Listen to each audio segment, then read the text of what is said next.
دیکھا تھا کہ برٹش پارلیمنٹ میں بھی حضور نے وہاں پہ بھی کوئی اس کے اوپر کارروائی کروائی تھی. ہاں جی. اس میں وہ کس طرح حضور اس کو لے کے آئے برٹش پارلیمنٹ میں سارے معاملے کو وہاں پہ؟ دیکھیں سب سے پہلے تو انہوں نے پبلسٹی کی ایک کمیٹی بنائی, اس نے کتابیں شائع کی اور کشمیر کے اوپر کتابیں شائع کی. حضرت صاحب نے کتاب لکھی, حضرت میاں بشیر احمد صاحب نے وہ کتاب لکھی. پھر ادھر چودھری فرزند علی صاحب نے کشمیر کے اوپر اس کے کشمیر پاسٹ اینڈ پریزنٹ اس کے اوپر ایک کتابچہ مرتب کیا. میں آپ کو یہ بتاؤں تھوڑا سا, اگر اس کا کانٹیکس واضح کر دیں آپ کو سمجھنے میں بڑی آسانی ہوگی.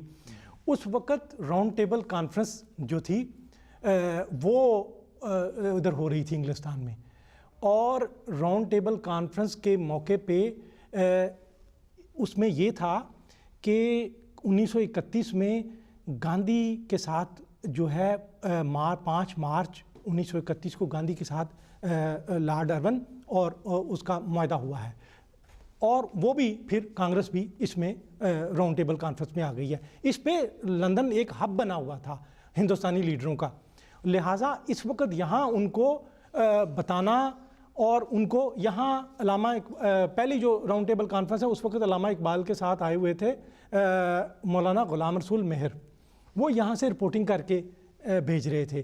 انہوں نے روزنامہ انقلاب میں یہ اطلاع دی کہ پہل یہاں کے اخبارات کا رویہ جو تھا وہ ٹھیک نہیں تھا کشمیر کے معاملات میں, لیکن چودھری صاحب کی کوششوں سے, چودھری فرزند علی صاحب کی کوششوں سے, چودھری خان صاحب فرزند علی صاحب کی کوششوں سے اس کے یہ نتیجہ ہوا کہ اخبارات میں کی جو تاثر تھے, رائے جو تھی بدلنی شروع ہو گئی, وہ کشمیر کے حق میں ہو گئی.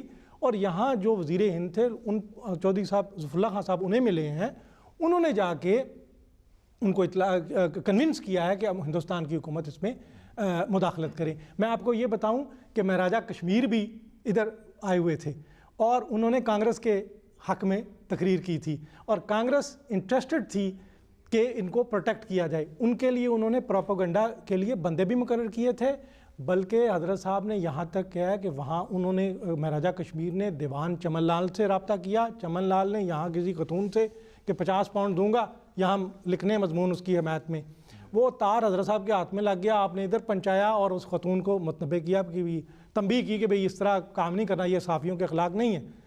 تو ان کے پروپیگنڈے کا توڑ کیا. پھر ایک اور صاحب تھے, وہ بھی گول میز کانفرنس میں آئے ہوئے تھے تقریر کرنے نمائندگی کرنے کے لیے, لیکن پروپیگنڈا کشمیر کے حق میں کر رہے تھے. وہ چودھری ظفر اللہ خان صاحب ملے وزیر ہند کو, وزیر ہند نے انہیں منع کیا, بھئی آپ آئے کسی اور کام کے لیے ہیں اور کر رہے ہیں یہاں پروپیگنڈے, تو یہ ٹھیک نہیں ہے, بات مناسب نہیں ہے. تو اس طرح حضرت صاحب نے ان کا, اور اس کا جو اثر پڑا ہے, یہ تو چودھری غلام عباس نے بھی کتاب اپنی کشمکش میں لکھا ہے کہ یہاں سے تحریک جو ہے اس سے بڑی سپورٹ ملی ہے.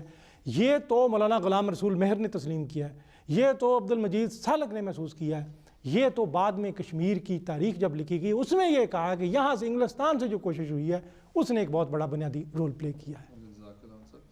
جب اندرون ملک بھی اور بیرون سے بھی ہر طرف سے اتنا زیادہ کام ہو رہا تھا آزادی کشمیر کے اوپر, اور جماعت احمدیہ اتنا اچھا کردار ادا کر رہی تھی مسلمانوں کے حقوق کے لیے, تو جب یہ جلسہ منعقد کیا گیا ہے سیالکوٹ میں, تو اس جلسے پر پتھراؤ کیا گیا, جبکہ مسلمان جلسہ منعقد کر رہے ہیں, مسلمان کے حق میں کیا جا رہا ہے, کشمیر کی آزادی کے لیے کیا جا رہا ہے, اور تمام مسلمانوں نے مل کے مقرر کیا ہوا ہے حضرت مسلم موعود رضی اللہ تعالیٰ عنہ کو صدر کمیٹی آزادی کشمیر کمیٹی کا. تو پھر کیا وجہ ہوئی کہ اس جلسے پر پتھراؤ کیا گیا اور اس سارے معاملے کو خراب کرنے کی کوشش کی گئی؟ دیکھیں اس کے لیے آپ کو سمجھنا پڑے گا, ہندوستان کی جو پالیٹکس ہے نا اس کو سمجھنا پڑے گا. دیکھیں اب جو برطانیہ حکومت ہے اس کی جو پہلے اکانومی تھی کاٹن کے اوپر, ہندوستان ان کے لیے کاٹن پروڈیوس کرتا تھا اور یہ پھر وہ ان کے لیے ایک بہت بڑی مارکیٹ تھی. اب یہ ان کی انڈسٹری انجینئرنگ کے سامان اور بجلی کے سامان تک پہنچ گئی ہے, اب ہندوستان مارکیٹ نہیں تھا. وہ آہستہ آہستہ وڈرا کرنے کی طرف سوچ رہے تھے. انہوں نے دوسری گول مین کانفرنس میں گاندھی کے ساتھ معاہدہ کر لیا تھا 1931 میں, تو وہ اس کے بعد گاندھی ان کے نمائندگی کی حیثیت یہاں سے آئے. میں آپ کو یہ بات بتاؤں کہ کانگریس کی نظر بڑی گہری تھی, کانگریس پہ جو ہندو محاسبہ ہے اس کا غلبہ ہونا شروع ہو گیا تھا. ان کو کشمیر کا بڑا غم لگا ہوا تھا. جب یہ احرار کا تعلق کانگریس کے ساتھ تھا, ڈیولپ ہوا تھا, یہ گاندھی کو روکنے کے لیے گئے ہیں بمبے کہ بھئی جائیں نا آپ, انہوں نے ان کو سبق پڑھا کے بھیجا ہے کہ جائیں وہ ذرا ان کے خبر لیں. 8 ستمبر کو کشمیر سے تار بھیجتا ہے شیخ عبداللہ کہ یہاں کشمیری حراری وفد آیا ہوا ہے کشمیر میں. آپ ذہن میں رکھیں 8 ستمبر کو تار آیا ہے کشمیر سے کہ یہاں حراری وفد آیا ہوا ہے اور جو ہاؤس بوٹ ہیں سرکاری جو گیسٹ ہاؤس ہیں بنے ہوئے ان میں ٹھہرا ہوا ہے. ادھر راز و نیاز سے کیا باتیں ہوئی ہیں اندر ہی اندر اور کیا ان کے ڈانڈے ملے ہیں. یہ 13 ستمبر 14 ستمبر کو یہ جلسہ ہوتا ہے, یہاں پتھراؤ ہوتا ہے. آپ اس 8 ستمبر کو اور اس 14 ستمبر کے جلسے کو اگر دیکھیں کہ اس کے بعد یہ ہوا ہے تو حضرت صاحب نے وہاں میٹنگ کے لیے آئے ہیں, جلسہ کیا ہے انہوں نے اور اس کے بعد جلسے میں جانے لگے ہیں تو وہ انہوں نے کہا جی وہاں تو لوگ پتھراؤ کر رہے ہیں لیکن آفرین احمدیوں پہ پتھراؤ ہو رہا ہے, پتھروں کی بارش ہو رہی ہے لیکن کسی نے میدان نہیں چھوڑا. وہ حضرت صاحب بھی گئے ہیں, انہوں نے تقریر کی ہے اور پتھر برس رہے ہیں, چھتریاں تانی ہوئی ہیں اور لوگ خون سے شرابور ہیں اور حضرت صاحب تقریر کر رہے ہیں. اور وہ حضور دیکھیں انہوں نے کانٹیکسٹ کے مطابق تقریر کی. انہوں نے کہا جو کسی کے لیے پتھر کھاتا ہے اس پہ اللہ تعالیٰ کی طرف سے پھول برستے ہیں. آج ہم یہ قربانی دے رہے ہیں, آئندہ والی نسلیں یہ قربانی جو ہے ان کو پھل ملے گا. اور آپ نے حراریوں کو کہا کہ میرے پاس تو وقت نہیں ہے, مجھے تو رات 1 بجے سے پہلے شاید ہی کبھی سونا نصیب ہو, میں تو اس ملت کی ہمدردی میں آیا ہوں, اگر تم کرنا چاہتے ہو ہم تمہارے ساتھ تعاون کریں گے, آؤ کوئی ہوش کرو, ہوش کے ناخن لو. تم اپنے متعلقین کے لیے آنسو بہاتے ہو, ایک ایک آنسو ان کے لیے بہاؤ کشمیریوں کے لیے, وہ دریا بن جائے گا اور کشمیریوں کے تمام مسائل کو خش و خضاق کی طرح بہا کے لے جائے گا. یہ انہوں نے پردرد تقریر کی ہے. لیکن 4 پتھر آپ کے ہاتھ پہ لگے ہیں اس کے باوجود, اور لوگوں کو لے کے جا رہے ہیں موٹر پہ, زخمی لوگوں کو شدید زخمی ہوئے ہیں. لیکن پھر وہ کسی نے ڈپٹی کمشنر کو اطلاع دی ہے. لیکن اتنے یعنی یہ لوگ ان کے تھے, آپ ذہن میں رکھیں یہ ادھر ٹھہرے ہوئے تھے, بات ہوئی, کانگریس نے ان کو بھیجا کہ یہ IH قریشی نے لکھا ہے علماء ان پالیٹکس میں کہ بڑا منظم طریقے سے کام آگے بڑھ رہا تھا. انہوں نے کانگریس نے کھڑا کیا, کانگریس خود نہیں آنا چاہتی تھی, اس پہ الزام لگ سکتا تھا بھئی تم تو عوام کی حقوق کی نمائندہ دعویٰ کرتے ہو, یہاں تم مہراجوں کا ساتھ دے رہے ہو, تم تو عوامی جماعت کہلاتے ہو. انہوں نے ان کو کھڑا کر کے اس تحریک کو روکنے کے لیے کوششیں کی اور یہ کام کیا. حضرت صاحب نے ساری تقریر کا پامردی سے مقابلہ کیا اور انہوں نے خطاب کیا اور ان کو دعوت دی. ان کو بھی پھر انہوں نے ڈپٹی کمشنر کو کہا کہ ان کو درس صاحب کو کہا انہیں بتا دیں 5 منٹ کے اندر اندر ٹھیک ہو جائیں ورنہ خود بھی کر سکتے ہیں. پھر ڈپٹی کمشنر نے جب نوٹس دیا, پہلے پولیس پھرتی رہی ادھر ادھر, کوئی کسی نے نوٹس نہیں لیا. اوپر تک حضرت خلیفۃ المسیح ثانی خط لکھتے تھے کشمیر میں, بعض باتیں حکومت کو بھی پسند نہیں آتی تھیں, وہ بھی خلاف تھی. تو جب پھر نوٹس دیا تو 3 منٹ کے اندر اندر سارے لوگ بھاگ گئے.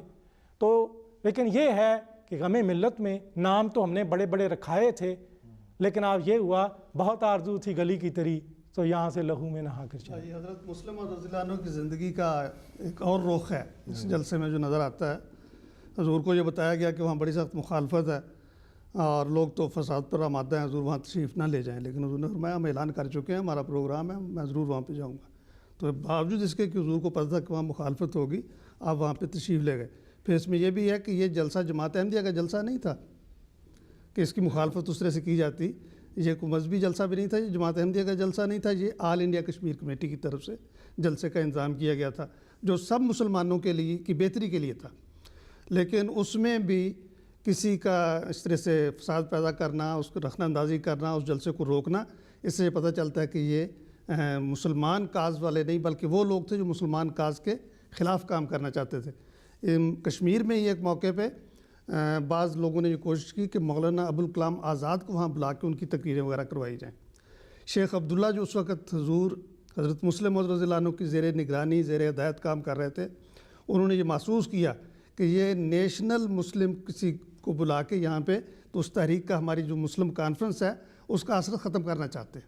تو ابوالکلام آزاد تو نہیں ہے, لیکن اس کے بعد ان کو موقع ملا کہ یہ سیالکوٹ میں اس جلسے کو حراریوں کے ذریعے سے خراب کیا جائے. تو یہ وہی چیز تھی کہ مسلمانوں کے اتحاد کو خراب کیا جائے. یہ دراصل کشمیر کمیٹی یا آل انڈیا کشمیر کمیٹی یا مسلم موعظ رضی اللہ عنہ کے خلاف نہیں بلکہ جنرل مسلم کاز کے خلاف یہ حرکت کی گئی کہ مسلمانوں میں اتحاد نہ پیدا ہو جائے کسی طریقے سے. جی ٹھیک ہے, جزاک اللہ احمد صاحب.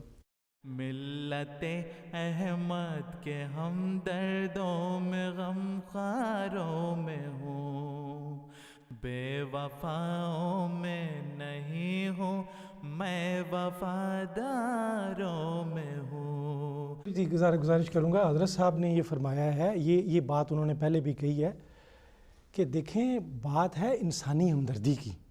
اسلام کی بنیاد ہے دو چیزوں پہ, شفقت علی خلق اللہ اور تعظیم لامر اللہ. اگر ایک چیز نہیں تو دوسری بھی نہیں ہے, ان دونوں پہ وہ انسانی ہمدردی کے تحت حضور آئے ہیں. جب یہ بات کی گئی کہ جی آپ تبلیغ کرتے ہیں, حضور نے فرمایا ہم اسے بددیانتی سمجھتے ہیں, ہم بالکل تبلیغ نہیں کرتے. دیکھیں یہ بالکل الگ بات ہے. میں نے حضرت خلیفۃ المسیح رابع کی وہ مجلس عرفان میں سنا ہے کہ ایک بندے نے سوال کیا, اس وقت وہ پاکستان میں تھے, کہ بھئی ایک ایکسیڈنٹ ہوا ہے, بندہ نماز کے لیے جا رہا ہے, کیا کرے, نماز ادھر جا رہی ہے, بندے ایکسیڈنٹ میں تڑپ رہے ہیں ادھر. تو انہوں نے فرمایا کہ اگر وہ بندہ سمجھتا ہے مجھے کیا کرنا چاہیے, بندے تڑپ رہے ہیں, نماز ادھر جا رہی ہے, تو انہوں نے کہا وہ نماز ہی پڑھ لے تو بہتر ہے, کیونکہ اتنے سخت دل آدمی کا وہاں کام نہیں ہے. او بھائی وہاں تو انسانی حقوق کیا, وہاں تو جانوروں سے بدتر کشمیریوں کو رکھا رہا ہے, اور مسلمان ہیں وہ, ان کی ہمدردی نہ کریں تو کیا کریں, غم ملت میں نہ نکلیں تو کیا کریں. تو ان کے لیے نکلے ہیں, اور تبلیغ کا تو سوال ہی پتہ نہیں ہوا. انہوں نے فرمایا کہ دیکھیں وہ ایک پرماننٹ, یہ ٹیمپریری طور پہ ہم نہیں ادھر کر رہے, ادھر ایک گھر میں آگ لگی ہوئی ہے, وہاں تبلیغ کیا کرنی ہے جب تک آگ نہیں بجھ جاتی وہاں سے. ملت احمد کے ہم دردوں میں غم خاروں میں ہوں, بے وفاؤں میں نہیں ہوں میں وفاداروں میں ہوں, بے وفاؤں میں نہیں ہوں میں وفاداروں